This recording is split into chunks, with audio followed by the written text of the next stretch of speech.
Hello friends, ఈరోజు మనం ఉప్మా రవ్వతో ఒక స్వీట్ చేసుకుందాము. అది ఒక కప్ వేసుకున్నాను. దాంట్లో ఒక కప్పు మిల్క్ వేసేసుకుందాం. మిల్క్ వేసుకొని కాసేపు అది అలాగా నాననిద్దాం. కొంచెం నానాక అప్పుడు తర్వాత ఏం చేయాలో నేను చూపిస్తాను.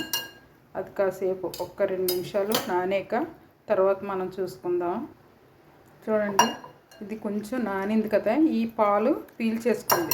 దాంట్లో మనం ఏంటేంటి వేసుకుందాం అంటే, చూడండి, నూకకు సరిపడిన షుగర్ ఒక 1/2 కప్పు షుగర్, 1 కప్పు నూక వేసాను కదా, ఒక 1/2 కప్పు.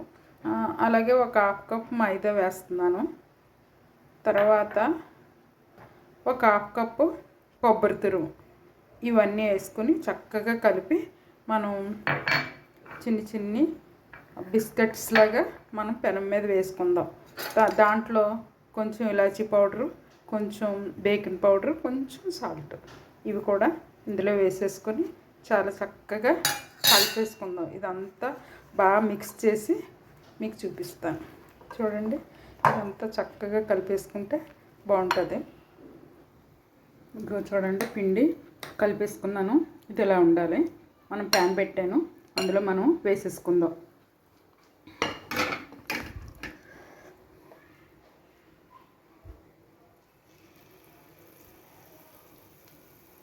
చూడండి, అలాగా బిస్కెట్స్ లాగా వేసేసుకుంటే మనకి చక్కగా 2-3 రోజులు కాదు, ఒక వారం రోజులన్నా తినవచ్చు.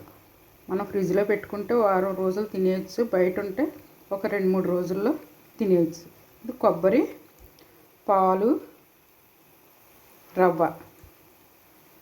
ఇలాగా ఖాళీగా ఉన్నప్పుడు మనం చేసి తిని చూస్తే చాలా చక్కగా వస్తాయన్నమాట.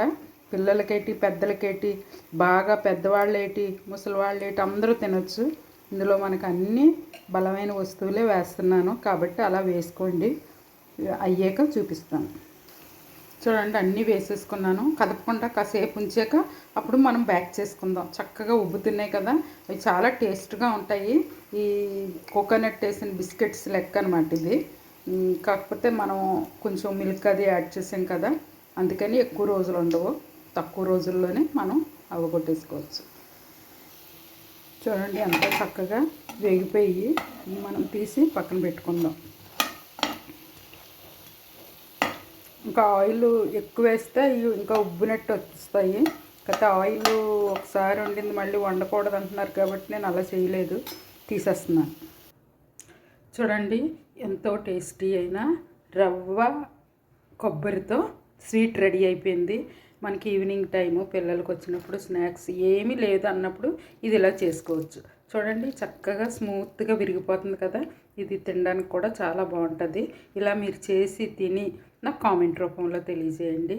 ఇంకా ఎవరైనా సబ్స్క్రైబ్ చేయకపోయినా చేయండి, షేర్ చేయండి, ప్లీజ్ ఒక లైక్ ఇవ్వండి.